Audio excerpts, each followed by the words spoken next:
Nabi bersabda, tidak ada seorang nabi yang Allah utus melainkan mereka pernah menjadi pengembala kambing, ra'al ghanam. Sahabat bertanya, engkau juga wahai Nabi Muhammad? Kata Nabi, iya, saya juga pernah mengembala kambing, dapat upah beberapa dinar, beberapa dirham, qararita, milik penduduk Makkah. Al-Imam Al-Aini mengatakan ucapan Nabi bahwa Nabi juga pernah menjadi pengembala kambing atau mengembala kambing itu menunjukkan Nabi Muhammad tawadhu, rendah hati. Sifat beliau sifat rendah hati, tawadhu. Man tawadha'a lillah rafa'ahullah. Siapa yang rendah hati karena Allah, Allah angkat derajatnya, kata Rasul sallallahu alaihi wasallam. Kemudian di dalam kitab Fathul Bari ala Syarhi Sahih Al-Bukhari yang disusun oleh Al-Imam Ahmad ibn Ali ibnu Hajar Al-Asqalani yang lahir pada tahun 773 Hijriah, hikmah daripada para nabi itu adalah pengembala kambing untuk Allah didik mereka menjadi orang yang sabar. Karena mengembala kambing itu butuh kesabaran. Yang kedua, untuk memunculkan di dalam hati rasa kasih sayang. Kemudian Dr. Ramdan Al-Buti menyebutkan hikmahnya ada 3. Para nabi mereka menjadi pengembala kambing.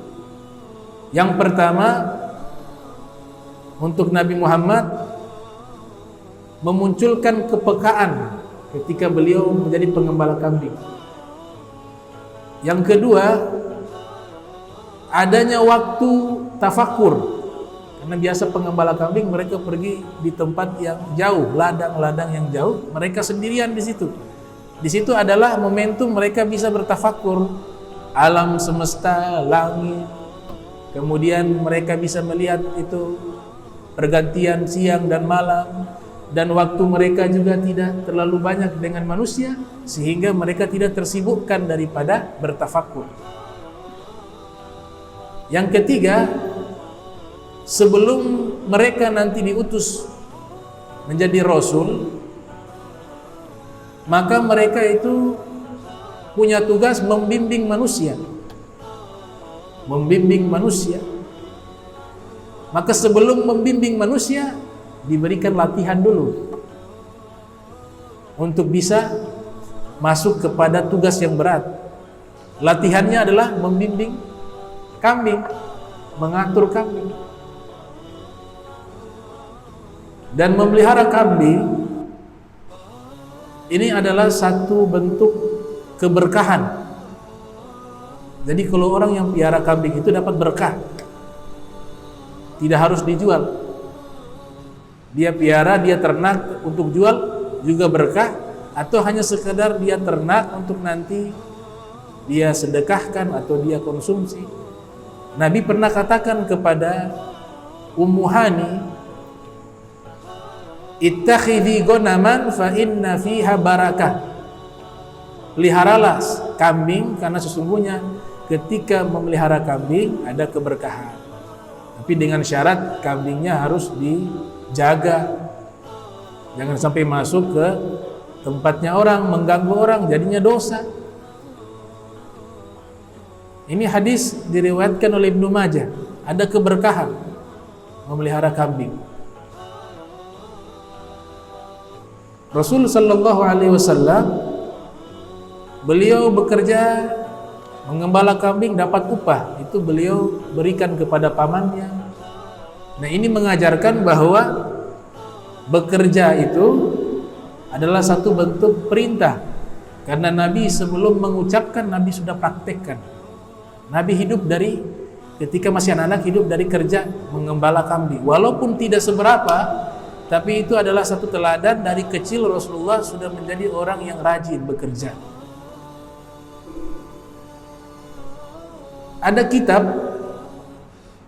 berjudul Al-Barakah fi Fadli Sa'yi wal Harakah, keberkahan di dalam usaha dan gerak karya Al-Imam Al-Hubayshi, beliau sebutkan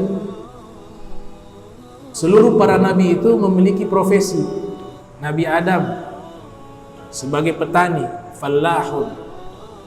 Kemudian Nabi Nuh, najjarun, tukang kayu. Kemudian Nabi Hud, tajirun, pedagang. Nabi Daud, haddadun, pandai besi. Nabi Muhammad, tajir, pedagang. Rasulullah pedagang. Bahkan menjadi pedagang lebih lama dari menjadi Rasul. Beliau menjadi pedagang lebih lama dibanding menjadi Rasul.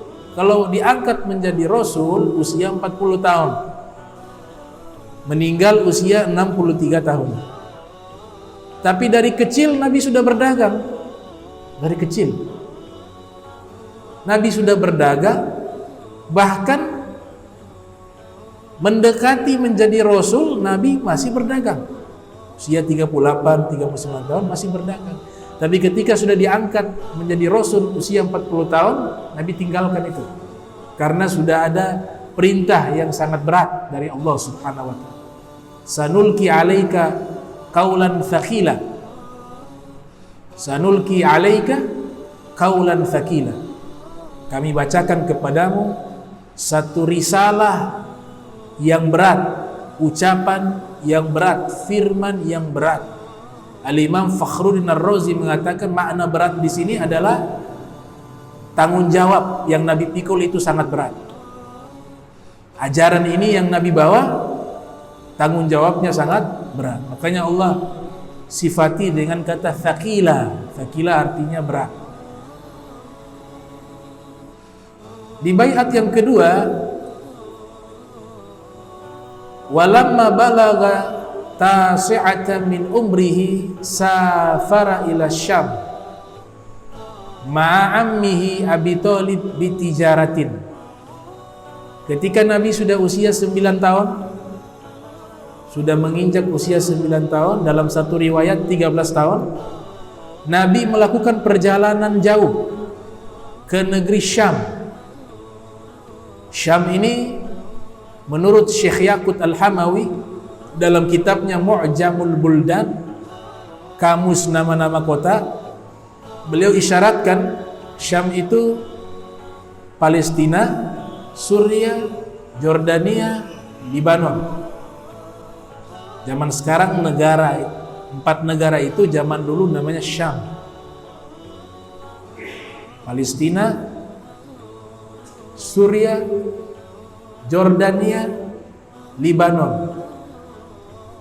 Usia 9 tahun Nabi sudah berangkat ke luar negeri untuk apa? Berdagang, bitijarah, berdagang dengan pamannya. 9 tahun mandiri.